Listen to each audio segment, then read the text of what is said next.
Fala galera, sejam bem-vindos ao canal da CS Analytics. No vídeo de hoje nós vamos falar um pouquinho sobre Cloud Computing, mais uma vez com uma participação aí do meu amigo André, que vai trazer todo esse conteúdo para vocês, que é um conteúdo sensacional. Não esqueça, se gostar do vídeo, dê um joinha, se não gostar pode dar um like aí. Se inscreva no canal e receba os novos vídeos que nós vamos postando aqui. E deixe feedbacks para que a gente melhore a nossa metodologia e traga conteúdos que seja, não sei, talvez se você julguem mais interessante, comentem, traga sugestões de assuntos que vocês queiram ver e na medida do possível nós vamos atendendo a todos vocês. Beleza, pessoal? Vamos lá para o Ok, vídeo. pessoal, então a ideia aqui é a gente comentar um pouco do que é Cloud Computing e como funciona, ok? Então, computação na nuvem, de maneira simples. O que é computação na nuvem? Tecnologia que visa promover praticidade, ou seja, seu computador seria simplesmente uma plataforma de acesso às aplicações que estaria em uma grande nuvem, a internet. O que é computação nas nuvens? Seus arquivos e sistema operacional totalmente na nuvem. Você vai necessitar apenas um browser e uma boa conexão com a internet.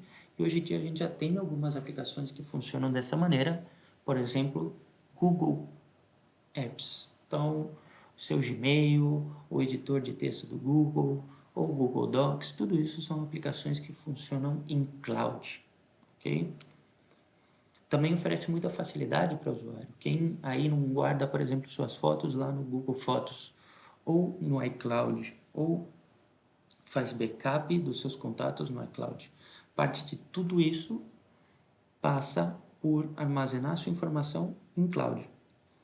Você tem a aplicação, você tem o seu fim e basicamente você só tem que sincronizar seus dados. Toda a parte de acesso vai passar pelo seu usuário e você não tem que se preocupar com o que tem por trás. Você não tem que instalar nada localmente, você não precisa de um disco para guardar a informação. Isso é um pouco do que está por trás da tecnologia. Do ponto de vista de investimento para empresas, tá? Então, qual é a relação aí de cloud computing com empresas e por que a gente começa a escutar cada vez mais em grandes empresas cloud computing? Porque parte do que o conceito que a gente tem de arquitetura em cloud computing é, hoje em dia a gente tem grandes empresas com seus data centers locais, ou seja, seus centros de processamento de informação local. A empresa está lá, ela instala um servidor dentro da mesma empresa, ela tem que dar administração sobre isso, de tempo em tempo ela tem que trocar o hardware. E hoje em dia a gente também tem empresas focadas em fazer isso, ou seja, administração de hardware, atualização de software base desse hardware. Tudo isso já tem uma empresa que faz. E o core, por exemplo, de um banco, de um varejo ou de uma seguradora, não necessariamente vai ser tecnologia, vai ser gerenciar hardware. Então a ideia é que eles possam terceirizar isso com empresas que se dedicam a fazer só isso e possam dar foco no seu negócio. E que outras vantagens existem aí? O que essa empresa que foca só em fazer isso ganha com isso? Pense que um provedor de data center, a gente pode fazer uma analogia com uma casa, ok?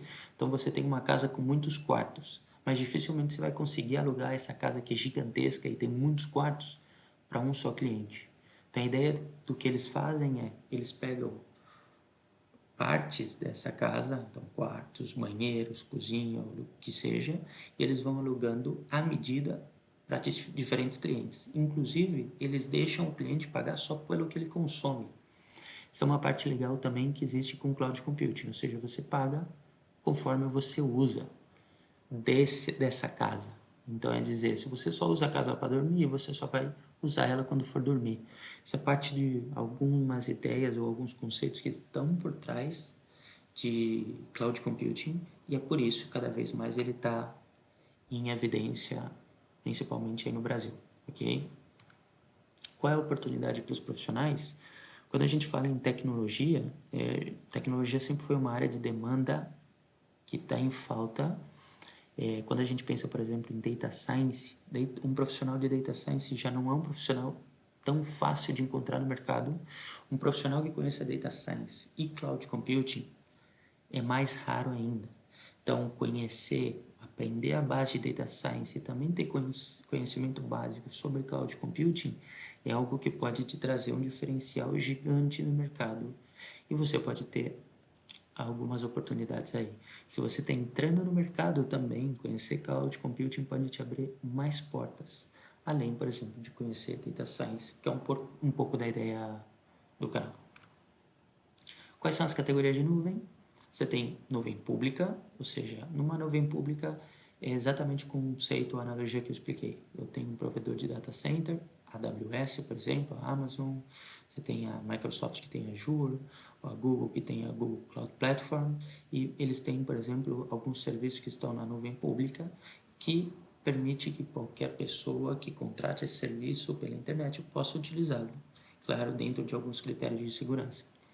Nuvem privada, eu quero alugar a casa só para mim. Eu sou uma empresa e tenho dados, por exemplo, super sensíveis. Eu posso ter uma nuvem específica para mim.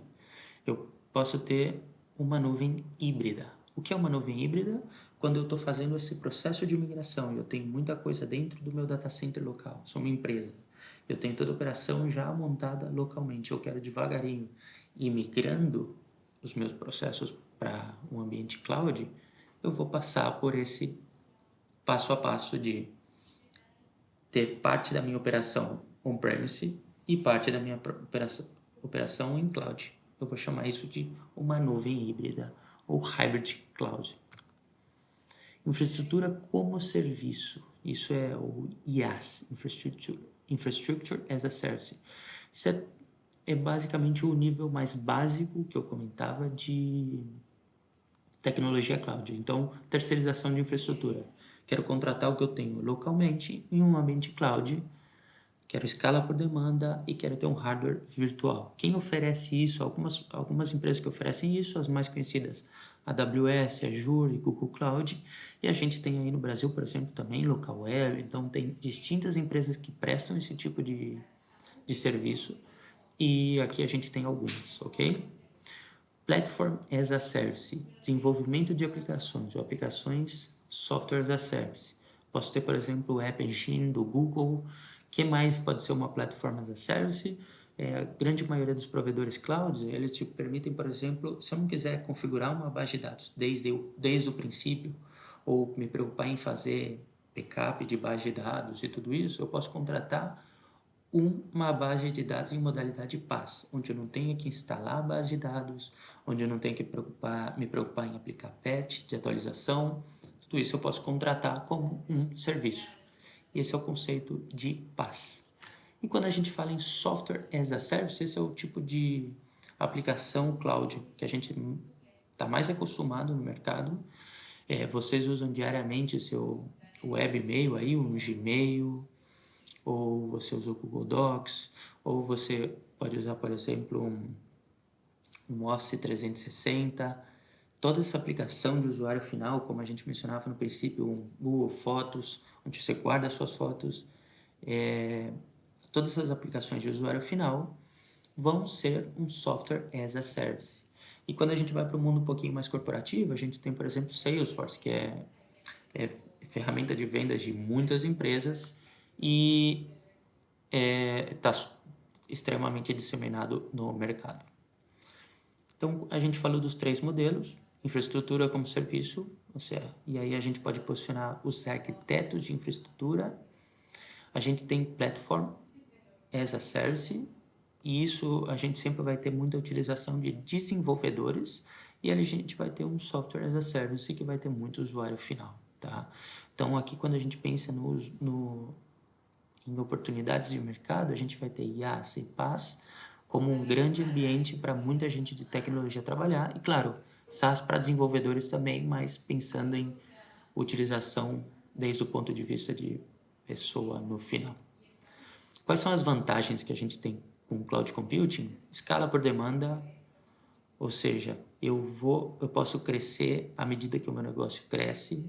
Então, isso é bem bacana porque eu não tenho que fazer um investimento gigante no começo e eu sei que eu posso crescer à medida que eu necessite. Redução de custo, eu pago pelo que eu uso. Praticidade, se eu quiser provar algo novo, eu posso provar de maneira simples, sem me preocupar em instalar muita coisa, ou seja, tem muita vantagem aí. E computadores com configurações mínimas. O bacana aqui também eu posso começar muito pequeno, com algo muito básico para fazer uma prova, e se não serve, não importa. Então, provar, errar mais é mais barato hoje em dia com Cloud Computing. Isso é uma vantagem que tem que ser mencionada. Desvantagens. Tem muita gente que fala de segurança. Quando você começa a estudar mais sobre Cloud Computing, você vê que segurança não necessariamente é um problema. E se você tem uma boa cultura organizacional do ponto de vista de segurança, é só transmitir ou transferir essa cultura organizacional de segurança para um ambiente mais corporativo. Forma como esses serviços serão cobrados também pode ser uma desvantagem, isso pode ser uma vantagem ou desvantagem. Ou seja, o pay as you go, pagar à medida que você usa, pode ser algo muito bom ou pode ser algo muito ruim, dependendo de como você olha. Então, se você sabe que vai ter muita demanda e você está pagando por essa demanda, você pode ter a sensação de que você tem um sócio. Se você está pagando como uso, talvez seja interessante você validar uma arquitetura focada só para o seu tipo de negócio, se você sabe que isso vai ter muita flexibilidade e se você não tem claro como você contratou esse serviço. A disponibilidade dos serviços pode ser um problema desde a perspectiva de que você, por exemplo, não tem acesso à internet. E isso está em conjunto aí, a disponibilidade de serviço, o serviço não pode ser usado offline. A ideia é que se tudo está cloud, você precisa ter acesso à internet. E se em algum momento na sua empresa você não tem acesso à internet ou ele não é o melhor acesso, você pode ter algum tipo de problema. Então, esse é o tipo de coisa que é muito importante você ter em conta no princípio de um projeto. Por exemplo, as maiores empresas do setor a nível mundial, por enquanto, são a AWS, Azure e Google Cloud. Existem muitas empresas aparecendo. Huawei, por exemplo, que é uma empresa chinesa, vem cada vez mais forte nesse mercado. No entanto, essas ainda são as referências. E eu vou deixar a informação por aqui, galera. Não esquece, se inscreve aí no canal. Sempre que a gente tiver vídeo novo, vocês serão avisados. A gente está aí no YouTube, também estamos no Facebook com CIS Analytics. No Instagram também a gente tem uma página lá e no LinkedIn também tem presença, beleza? Espero que vocês tenham gostado e até o próximo vídeo. Tchau, tchau.